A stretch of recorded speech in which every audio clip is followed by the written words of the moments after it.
ଜୟ ଜଗନ୍ନାଥ ଦର୍ଶକ ବନ୍ଧୁ ଏହି ଜୀବନ ତୁମେ ଏହାକୁ ତିଆରି କର। ଯାହା ହେଉନା କାହିଁକି ତୁମେ କେତେବେଳେ ବିଗାଡ଼ି ଦେବ, ଏହା ଏକ ସାର୍ବଜନୀନ ସତ୍ୟ ଅଟେ।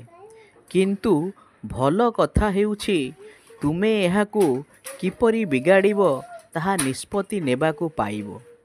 ଝିଅମାନେ ତୁମର ବନ୍ଧୁ ହେବେ, ସେମାନେ ଯେକୌଣସି ପ୍ରକାରରେ ଏପରି ବ୍ୟବହାର କରିବେ। କିନ୍ତୁ ମନେ ରଖ, କିଛି ଆସନ୍ତି କିଛି ଯାଆନ୍ତି।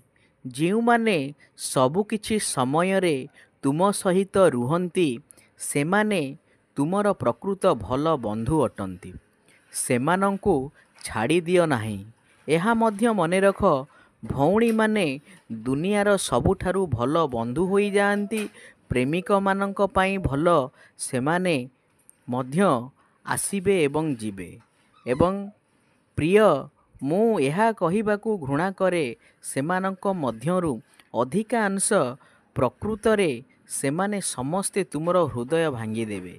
କିନ୍ତୁ ତୁମେ ହାର ମାନିବାକୁ ଚାହଁ ନାହିଁ, କାରଣ ଯଦି ତୁମେ ହାର ମାନ, ତୁମେ କେବେବି ତୁମର ଆତ୍ମସାଥୀକୁ ପାଇବ ନାହିଁ। ତୁମେ କେବେବି ସେହି ଅଧାକୁ ପାଇବ ନାହିଁ ଯିଏ ତୁମକୁ ସୁସ୍ଥ କରିଥାଏ ଏବଂ ତାହା ସବୁକିଛି ପାଇଯାଏ।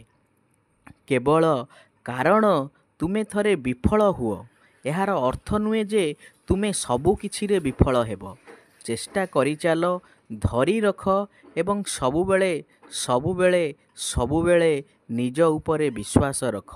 କାରଣ ଯଦି ତୁମେ ନ କର, ତେବେ କିଏ କରିବ ପ୍ରିୟ?